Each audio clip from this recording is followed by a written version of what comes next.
Hey guys, Fire here from InDepth Gaming and bringing you another game review.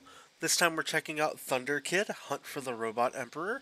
This game is developed by Renegade Sector Games, published by East Asia Soft, and releases on March 23rd, 2022. Unfortunately, we don't have the price at this time, but let's talk about the game. I'll share my thoughts and let you know at the end what I think a decent price for this game should be.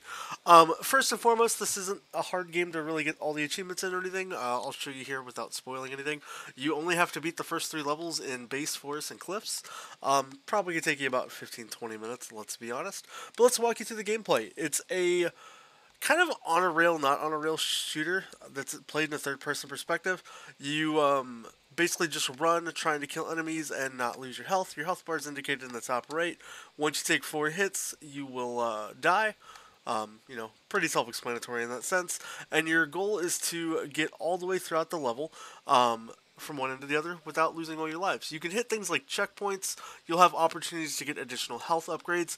Now, those health upgrades, it's a little tricky because this game doesn't super explain things very well, so I'm intentionally going to take a damage here so you can kind of see how this works. But the way the health upgrades work, if you do take damage, that the game, like I said, doesn't explain well, is enemies will drop these little, like, vials that you might see here in a second. Hopefully we can get one of these guys to drop one. That you then get to use to regain your health. So it looks like we didn't get a vial there, but the levels are pretty short and straightforward. Once you do complete out a level, the game will kind of regenerate all your health, so you don't have to worry about trying to do all your lives in one go. You can kind of just take your time and pace yourself. Most of the difficulty in this game is actually going to be found in just the frustration you're going to have at maybe hitting checkpoints or figuring out the patterns for the bosses. This is one of those little health pickups. It took me a little while to figure out quite how they worked. You can ask some creator friends. They might comment on the video and laugh at my thinking they were broken. So when it comes to the achievements, you have to pick them up and gain health for them to take effect. So if you are stuck trying to get all the achievements in this game and you unfortunately feel that you've picked up all your health points, you have to have taken damage for them to count because they have to give you health. Now, there's also collectibles in this game. I'm not really grabbing any right here, but you can kind of see the coins up there. Once you pick up the coins, they're kind of picked up for the rest of your time on the game. You only have to pick up a handful of them to get all the achievements, as well as just knocking out a few of the bosses, and it's a pretty straightforward experience. We might get to the first boss here in this review, just depends how quick I kind of run through this. The bosses are pretty easy. Most of the time, you're generally just going to have to figure out the pattern. They don't really do a lot of randomness, and a lot of the enemies, as you can see here on this run, you can skip through everything to get to the end of the level. You don't have to fight anything, you just have to get to that final level checkpoint. And that's kind of all the game is. There's not a whole lot to talk about in this game. It's extremely straightforward, as you're just running from one point to the other. This is really the only enemies that you have to fight are guys that are straight up blocking doors. You can get around them, but a lot of the times it's just easier to fight enemies. You will have to kill a certain amount of enemies for achievements, as well as defeat the bosses. This is actually the first boss.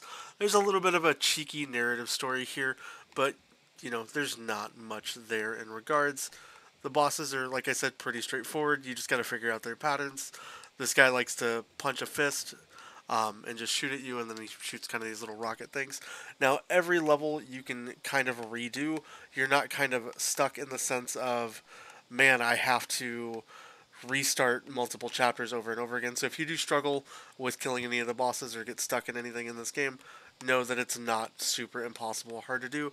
Overall, I'd like to see this game come in somewhere at a price point roughly around, under $10. As far as a game that I think is super enjoyable and a ton of fun to play, I'm definitely going to recommend that you probably pass on this game.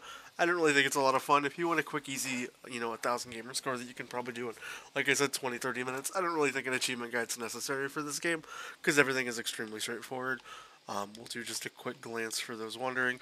You just have to collect 9 health tokens, defeat the 3 bosses, collect energy medallions, which is those little big coins that you saw, and just kill 100 enemies, which you'll kind of kill while you're playing.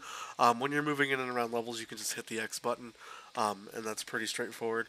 As far as like the visuals, it's an okay game, and the soundtrack with it's kind of just retro style music that just goes along with the game. It doesn't really stand out for me as far as anything special with this game. It was a fun, enjoyable 20-30 minutes, but I definitely don't think it's a game that I would recommend buying unless you just strictly want achievements.